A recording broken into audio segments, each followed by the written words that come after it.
couple of things for optimizing workspace that are grounded in neuroscience and physiology. I've talked before about the fact that when our eyes are directed upward, literally when our eyelids are open and when our eyes are directed upward, it creates a state of heightened alertness. And this has a relationship to the brainstem neurons that create alertness and their control over the muscles of the eye and, believe it or not, the eyelids. Now, it's not the case that if you are absolutely exhausted and you need to feel more alert, that looking upward is going to make you feel wide awake, although it will help support your levels of alertness. The point here is that you can optimize your workstation in a physical way that leverages this aspect of the visual system and your level of alertness. Since most of us want to be awake while we're working, try and position your screen or your tablet, whatever device you happen to be working on, at least at eye level and ideally slightly higher. If you think about it, most people are not doing this. Most people are looking down at their computer or tablet or are angling their eyes at their screen at about 30 degrees. That is not going to support heightened states of alertness and optimal attention. In fact, the opposite relationship between eye position and alertness is also true. When we look down, when our eyelids are slightly closed, it tends to decrease our levels of alertness and increase our levels of sleepiness. I really want to emphasize this, that there's a bidirectional or reciprocal relationship between the brainstem areas that control alertness and the eyes, meaning how alert you are controls how open or closed your eyes are.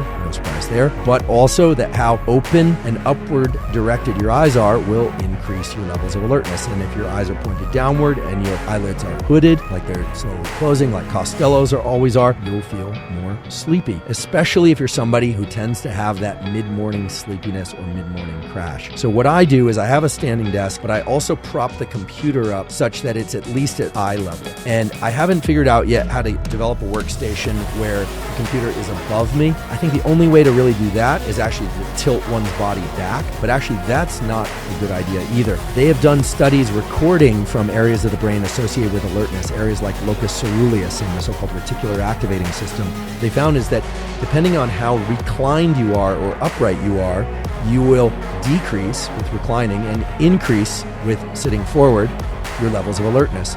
So body posture and whether or not you're upright or reclining will impact your levels of alertness in the predictable ways. And where you position your eyes, whether or not your eyes are upright, so to speak, looking up or directly forward, or looking down, will dictate whether or not you are feeling more alert or more sleepy, respectively. So try and arrange a workstation or a position of your body in your chair or your standing desk, whatever it is, that allows you to work with a heightened state of alertness. This is really, really key for me because I found that when I would sit down, not only would my hip flexors start to get sore, I'd feel tight in the back, etc., but if I was staring down at my screen all day, or even for short periods of the day, I would start to feel sleepy and I couldn't figure out what was going on. I also thought maybe I needed glasses. I do wear readers at night, but it was really a problem. And simply by getting the screen directly in front of me at eye level, it's been completely transformative. So we're now at the description of my day and these protocols in which I would do a 90-minute bout of work. Now, why 90 minutes? Well, the brain is going through these 90-minute so-called ultradian cycles throughout the entire day and night. Every 90 minutes, we shift over from being very alert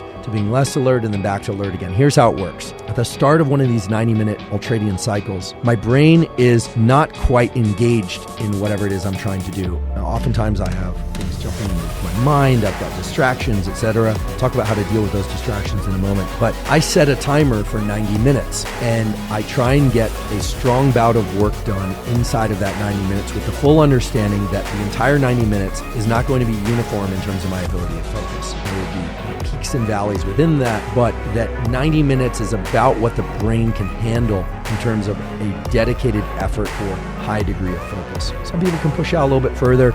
Some people can't handle more than 10 minutes, but that's what I'm striving toward. You'd be amazed how much you can get done in 90 minutes if you are focused. So how do you increase that focus and how do you use the timer feature? Well, you can combine those. I use a program called Freedom, shuts me out of the internet completely. So that means no checking the markets, no checking social media, no checking the news, no checking email, none of that. I get a dedicated bout of work done. I confess, I don't allow myself to go to the restroom in that period of time. Here's an interesting little tip that's grounded in physiology. You have a direct neural connection from your bladder to your brainstem areas that increase alertness. This is why when you have to go to the bathroom, when you have to urinate, it is extremely agitating. right? It can be very, very agitating. I'm not encouraging you to so agitated by filling your bladder so much and resisting going to the bathroom that you are uncomfortable and can't focus.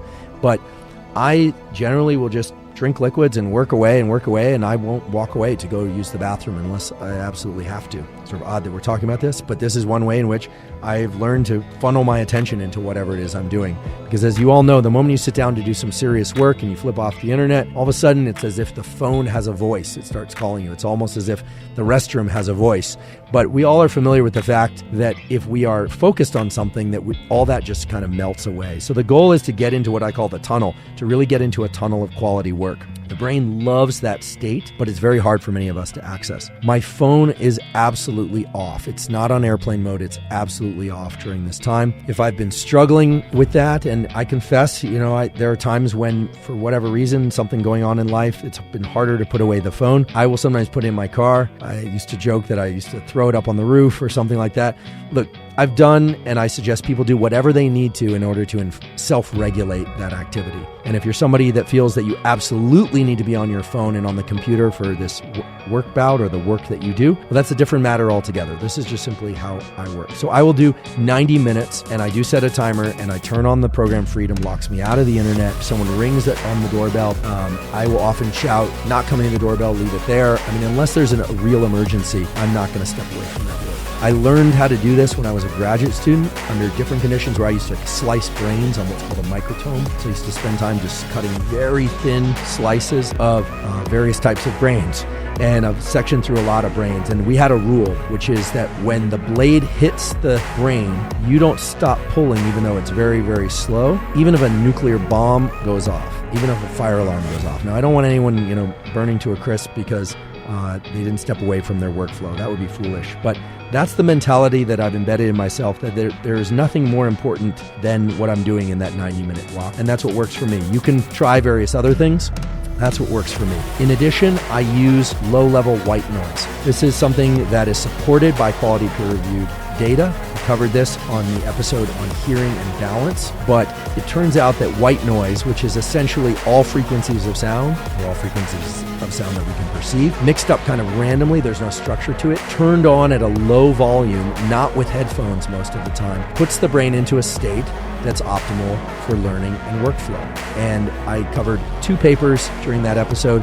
One that showed that indeed brain areas involved in attention, brain areas involved in focus and cognition and memory, those are engaged to a greater degree when there is low levels of white noise playing in the background.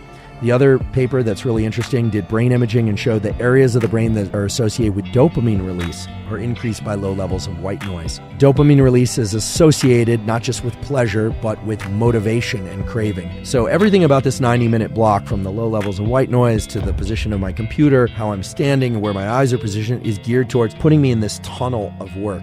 And I have to say that while it can be a challenge to try and achieve this state and this tunnel of work, some days you start to get kind of addicted to it. It feels really good. It's like a workout for the mind. And it is something that as you exit that 90 minutes, you really feel like you've accomplished a lot, because often you have. And it just feels deeply satisfying. And I'm convinced that that's because of the release of neuromodulators like dopamine and the norepinephrine that's circulating in your system. And I want to be clear that I'm not perfect about this 90 minutes. Occasionally I get drawn away. Occasionally something will happen, or I'll go use the restroom, or Costello will have a need, or somebody will have a need that I will have to respond to. But I really try and achieve this most, if not every day that I'm alive, because for me, that work session is kind of holy. It's where I set up a relationship, not just between me and the work that I'm doing, but between me and my ability to control my own state of mind using these various supports, the white noise, etc. But really, those supports are peripheral to the fact that I'm creating this space. I'm